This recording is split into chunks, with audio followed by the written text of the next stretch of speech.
nyo sa face na ginagawa na ay yung mga leak kung sa bato ay sinasara na.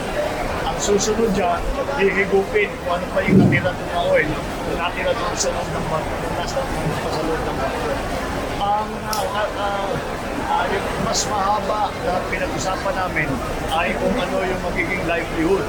Dahil matagal pa siguro bago nakapangista ulit. Dahil yung dagat hindi pa maganda ang sitwasyon. Hindi pa nakin. So, kailangan sabi namin paano mga livelihood. So, yan ang gagawin. Yan ang ngayon ang gagawin natin. Yung dole, may ginagawa mga ng retraining. At yung DTI, kung ano yung meron na silang mga tinutulungan dito na MSME na pwede pa nilang pagkahin malakihin ang investment nila para sa small businesses. At tuloy-tuloy pa rin ang problema sa water supply. Yun, talaga tinutulungan namin. Ang isang naisip namin na maaaring gawin para talaga mabilis na makabalik ang mga mangingisda ay hihingi tayo ng permiso sa ibang bayan sa kabila ng isla at hihingi tayo ng permiso para makapangisda. Yung mga tiga dito ay makapunta na doon. Nasa municipal waters na ng ibang bayan eh. Kaya kailangan ng permiso. So, oo, yun.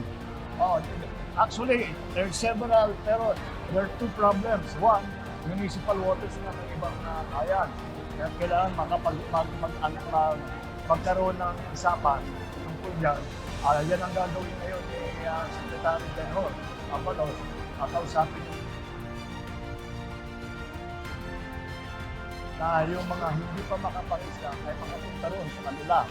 Yung iba naman na possible fishing na ground, malayo naman. Kaya't kailangan natin isipin na maghanap ng mas malaki na bangka para makalaot sila ng mas malayo-layo. I'm sorry? Oo. Ano? Magsasaka muna sila. Yeah. Yes. Hello.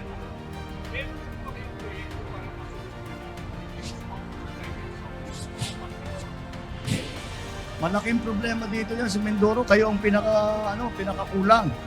Yung inaasahan namin ay yung mga submarine cable. Kasi may mga area na malapit naman dito na may surplus. So pwede tayong kumuha doon. Pero ginagawa pa lang yung mga submarine cable. Maghahanap na tayo ng renewables. Meron daw renewables na pwede ilagay dito. Siyempre yung solar, kahit saan sa Pilipinas, pwede naman natin gamitin. Yung wind power, pinag-aaralan nila. Baka pwede rin dito. Para hindi na umaasa ang Mindoro sa ibang lugar para sa kanilang kuryente. Yan.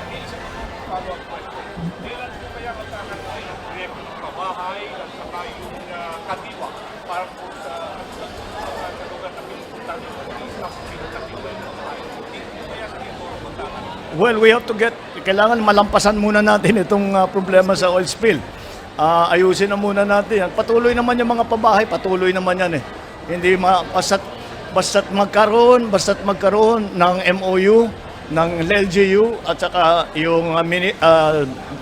yung Department of Human Settlements ay makakagawa tayo ng housing. Pero ang priority talaga sa ngayon is the effects of the oil spill at ano yung gagawin ng ating mga isda na kasunod habang nag-aantay sila ng mga isda. Thank you. Oh, hi. Sir, in March, you had an interview. You said you expect the cleanup to finish in 4 months. Is there a new deadline first with the cleanup, and second, on how the government plans to deal with the ship contract? Oh, that's the second part first. The ship contractor we are cooperating. At lahat naman ng ating hinihingi sa kanila ay sinasabi nila na they take responsibility for what happened dito sa oil spill. So I think that maayos naman. Of course, initially, hindi tayo nakakasiguro kung ano ba talagang nangyari. But now that we know We can, as I said, the ship owners have taken responsibility for it, and they will compensate yung ating mga tinamaan. And then yung deadline for the cleanup po. There's no deadline for the cleanup. I cannot make a deadline for the cleanup. If the wind changes, iba na naman yung timing. So it's useless for anybody to say the deadline is this day or that day. But there's really not much more that we can do in terms of controlling the oil spill. What we are now most concerned with is the cleanup in terms of the actual beaches and the actual oil that landed onto the shoreline.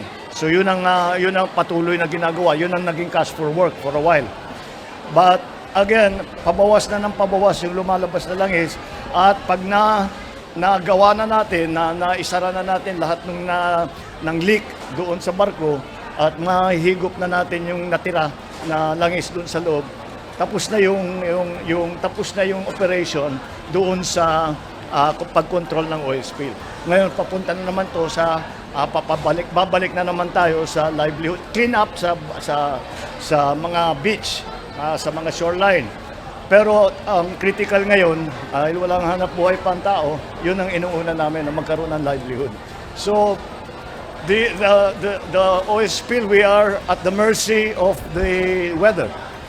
At the mercy, buti na nga nag-amihan na, kaya medyo hindi na yung inaalala natin na talagang papasok ay hindi naman masyado.